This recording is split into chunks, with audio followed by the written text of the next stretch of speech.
there, welcome to Long Distance Review, and on this episode I'm going to look at the new album from Architects entitled For Those That Wish to Exist.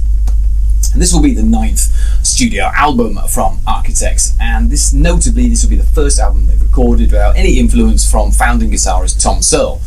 For those of you who don't know, Tom Searle sadly passed away through cancer prior to the release of the last album, Holy Hell, but his work and writings were featured on that album.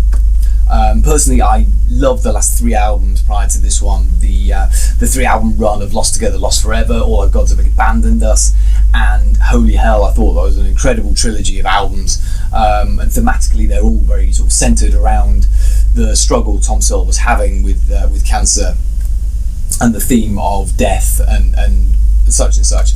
And so this does feel like a very new start for Architects, a very new chapter in their career, and that's very obvious early on from when you put the album on. There's an obvious shift in tone for the album, first of all, whereas Holy Hell was a much more introvertly looking album for obvious reasons, very grief-stricken for obvious reasons. This album is more outwardly looking at the world around us, looking at things like climate change, the political divide, and the sound of it is much more expansive, epic sounding, more anthemic sounding. So really it's a new start, a new chapter, and a new sound, and I think in that sense it's a very important album for Architects, possibly the most important in their career, because the goodwill and the support they had because of the passing of Tom Searle, it's hard to get away from that people will obviously bat for Architects because of what happened to them, and rightly so. They deserve everything they can get, but I feel like that goodwill is disappearing in a way, and you can almost sense the backlash starting on the internet. You can sense the murmurings on the message boards and on social media that, oh, they've changed their sound, oh, they're not what they used to be, oh, they're not as good anymore, and you feel that. So with that in mind, on with the album. The album opens up with a song called Do You Dream of Armageddon, and it's more of a scene setter of an opening song. It's a very sort of orchestral build to it with these strings and synths. I feel like it would be like a walk-on song maybe if they were on a live circuit. Sounds lovely, clean vocals work really well on there. I think it works well and leads into the first song proper, let's say. One of the singles called Black Lung, which is this ferociously heavy song with this great spiky riff. Sam really flexing his muscles on there with like these throat shredding growls and these great soaring clean voice on there. The song itself feels like a urgent driving call to arms to the listener. It's nothing revolutionary on there, but it's an opening metalcore song, which Architects probably do better than 90% of other bands.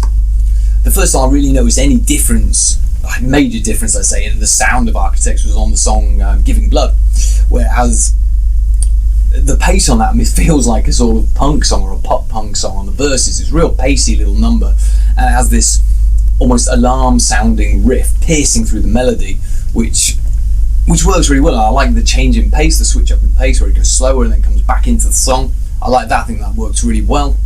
You get into the song Discourse is Dead, which people might have heard. They played it on their Alexandra Palace stream, which is one of the heaviest songs on here. It's a bit of an Architects by Numbers song, but I like that song. I think that's good.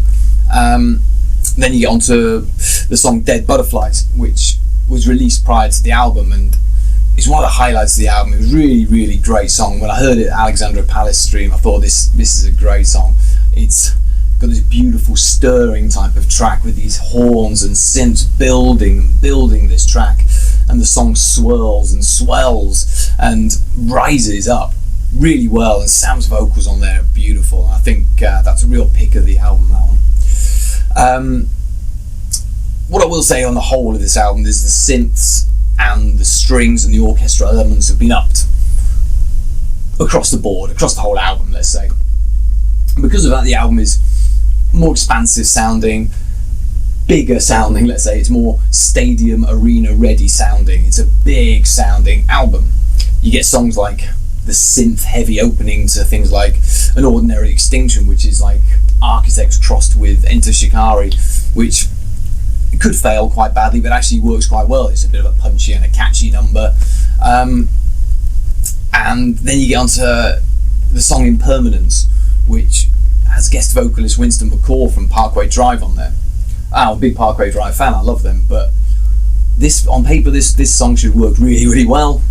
I don't think it does. I don't think Winston's vocals work great on there, I'll be honest. I feel like he comes bulldozing into the song and sort of just crashes into it, and it doesn't fit that well. And that's the first half of the album over with. I kind of went track by track on that, which I don't usually, but the album itself is a big, long album. It's 58 minutes long, and it feels like they've cut it into two halves. The first half finishes there and finishes with a pop song, a dreamy, ethereal pop song called Flight Without Feathers, which cuts the album in two really well. And I love that song. I think it's it's weird to describe it, but it's probably the most Architect sounding song without being heavy at all. Architect fans will sort of know what I mean with that. I think that works really well. And you need the break on this album. I think there's a distinct break there, and you need it because it's a long old album. Now, there's been a lot of comparisons between Architects and Bring Me the Horizon on this album, and it's an obvious comparison, and it's unavoidable because the next song, called Little Wonder, is a Bring Me the Horizon song. It's Throne. It's Bring Me the Architects. It's okay. I can't say I'm mad about it, I'll be honest with you. What I do miss about Architects is I miss the technicalities. I miss those technical guitar licks that were littered in Lost Together, Lost Forever, and All Our Gods. That tech metal side of the band has kind of disappeared a bit, and it's a shame because they've got Josh Middleton in the band, who's one of the most technical, proficient metal guitarists, in the scene. I'm not saying that's a bad thing. I'm not saying that because of that the album isn't great, but if that's what you're looking for from Architects, that has gone a bit from here. Doesn't mean that this album is ammo. It isn't. It doesn't mean it's bad, because it's not. You do get to songs like Animals, which is the first single off the album, which I still think is a bit of a bum note of a song. It has this industrial stomp, and it's a bit uninteresting and a bit repetitive, I'll be honest. And yeah, I don't think it works brilliantly. But then you get the song like Libertine, which comes in after that, and which is excellent. It comes in pummeling and crushing the listener, and it combines all the elements they're going for on this album with the heavy stuff, the clean vocals, the quiet somber section, the stadium whoa-whoas, and it combines all that to really great effect. I think that song's excellent. It's followed up by a song called Goliath, which I also think works really well. It's got a guest vocalist from Simon Neil from Biffy Clyro on there. I love hearing Simon Neil go all shouty like he does sometimes, and I think that song works well. I think that leans more to the tech metal side of the band than any of the other things on this. But what I will say of this album is I could become tired of the album a little bit. There's not enough difference throughout it to warrant 58 minutes and 15 tracks. It gets a bit samey. If it was me, I'd cut probably 4 or 5 tracks off here. Push, I'd cut songs like Demigod, Impermanence, Little Wonder, Animals, and probably Meteor I'd cut as well. That's just personal choice though. You get to the final track of the album, and it's the epic, emotional, orchestral closing track that Architects do well, and it's a decent one. It's called Dying Is Absolutely Safe, and it really showcases Sam's incredible vocal talent. He is now one of the best vocalist, if not the best vocalist in metal nowadays, and I think it's a really good closing track and it works well. Overall, I think the album has its highs and lows.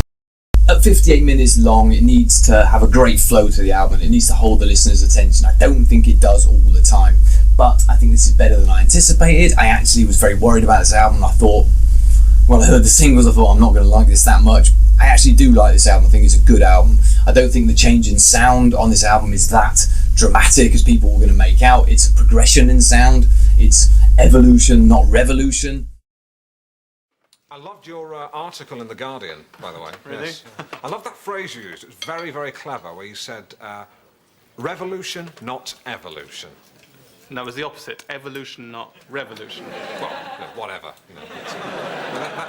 Because that is me. Because I evolve, but I don't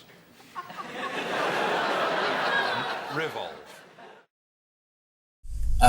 but the album is too long. It is a bit samey, and at times I find it a little bit boring, which I never thought I'd say about an Architects album.